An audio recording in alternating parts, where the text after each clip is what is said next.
Students सभी को good evening. और हम डिस्कस कर रहे थे चैप्टर नंबर 8, जिसमें क्या बोलते हैं, reach for the top chapter था हमारा। संतोष यादव का चैप्टर था। इसके सभी पैराज हम डिस्कस कर चुके हैं, 9 पैराज तक। और पैराग्राफ नंबर 10 हम डिस्कस करेंगे। इसमें लिखा है डिस्क्राइबिंग। डिस्क्राइबिंग का अर्थ होता है वर्णन करना या व्याख्या करना। डिस्क्राइबिंग का अर्थ गाइस क्या होता है? वर्णन करना या व्याख्या करना। हर अपनी और फीलिंग्स होती हैं, भावनाएं। अपनी भावनाओं का वर्णन करना करते हुए वैन जब सी वॉज लिटरली का अर्थ क्या होता है गाइस? लिटरली का अर्थ होता है वास्तव में, यानी कि एक्चुअली वास्तव में। On top of the world, on top of the world मतलब शीर्ष पर, दुनिया के शीर्ष पर। संतोष हैड सेड, संतोष ने कहा, उस समय की भावनाओं का वर्णन करते हुए जब वह वास्तव में दुनिया के शीर्ष पर थी, तो संतोष ने कहा, it took some time for the enormity of the moment. Enormity of the moment, महान क्षण। एनॉर्मिटी ऑफ द मोमेंट, महान क्षण। टू सिंक इन, सिंक वैसे होता है, सिंक मीन्स होता है डूबना, लेकिन यहाँ पे सिंक का तात्पर्य अंडरस्टैंड अर्थात समझना। जब संतोष वास्तव में दुनिया में शीर्ष पर थी, तो उन्होंने कहा, इस महान क्षण को समझने में कुछ समय लगा। इस महान क्षण को समझने में कुछ समय लगा। Then I unfold. अनफोल्ड का अर्थ होता है फहराना। अनफोल्ड क्या होता है? होस्टेड इसका सिनोनिम होगा द इंडियन ट्राइकलर। ट्राइकलर का अर्थ क्या होता है? तिरंगा। तो तब मैंने भारतीय तिरंगे को फहराया and held it aloft. Aloft का मतलब होता है ऊंचा। अलोफ्ट का अर्थ होता है ऊंचा। On the roof of the world, और संसार के शिखर पर रखा। The feeling is indescribable. Indescribable का अर्थ होता है अवर्णनीय। डिस्क्राइबल का अर्थ होता है वर्णनीय, जिसका वर्णन कर सकते हैं, बता सकते हैं। और इनडिस्क्राइबल का अर्थ होता है अवर्णनीय, जिसको हम बता नहीं सकते।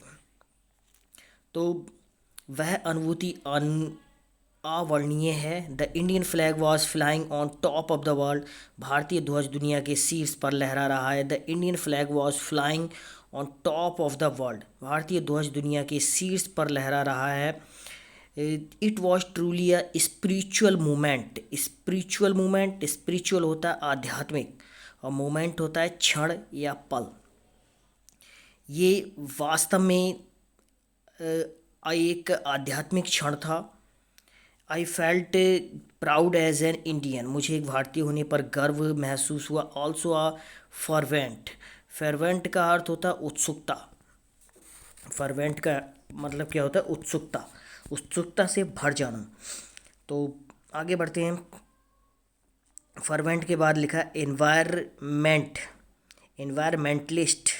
एनवायरमेंटलिस्ट का अर्थ होता है पर्यावरण संरक्षक।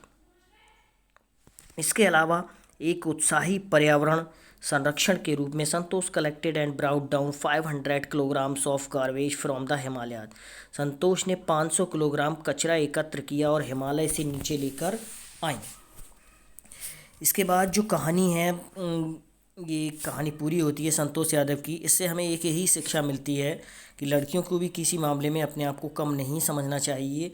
और उसी के अनुरूप जो बॉयज़ एंड गर्ल्स हैं, दोनों इस बात से प्रेरणा ले सकते हैं कि कोई भी काम दुनिया में असंभव नहीं होता, उसे हम संभव बना सकते हैं।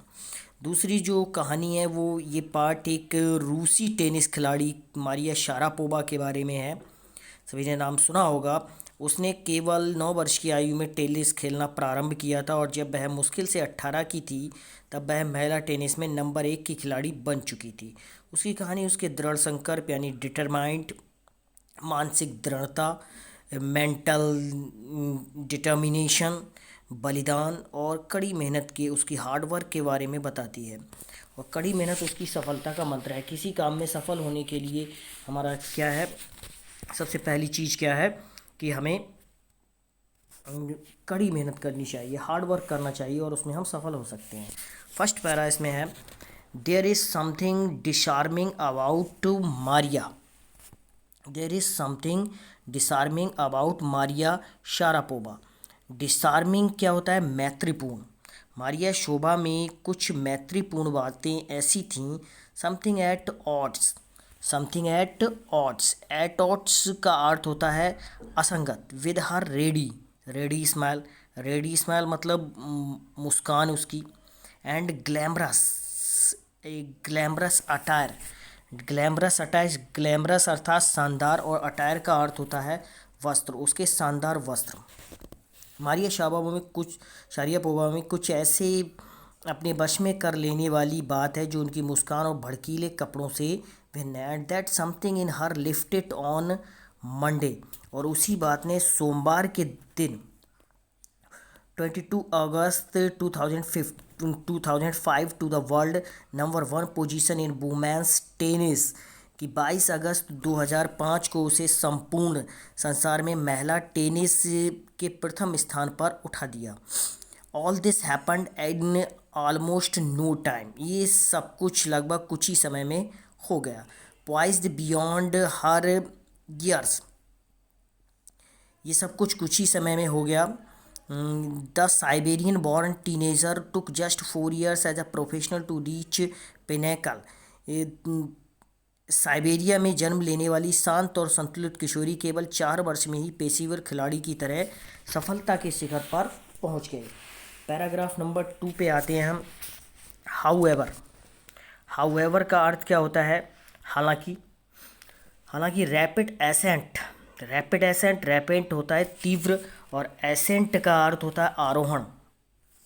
रैपिड एसेंट, तीव्र आरोहण। इन अ fiercely competitive world began 9 years before with a level of sacrifice few children would be prepared to endure।